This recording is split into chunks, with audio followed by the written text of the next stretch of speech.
যুদ্ধ জনজনতার যুদ্ধ হয়ে গেল। এই যুদ্ধে দেশ স্বাধীন হল। এটা হলো একদিকে।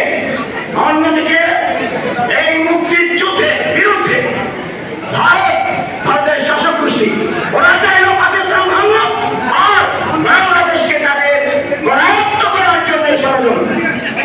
এই ষড়যন্ত্রের প্রথম ধাপ আমরা জানেন, এই মুক্তিযোদ্ধা জিয়ার মুক্তিযোদ্ধাদের হত্যার জন্য মুজিব বাহিনী গঠন করলো ভারতীয় জেনারেল নেতৃত্বে এবং তার ফলশ্রুতিতে এইভাবে মুক্তিযুদ্ধের মূল শক্তিকে আদর্শকে বিএনপিকে ধ্বংস করার জন্য ভারতের ষড়যন্ত্র অব্যাহত। গত 16টা বছর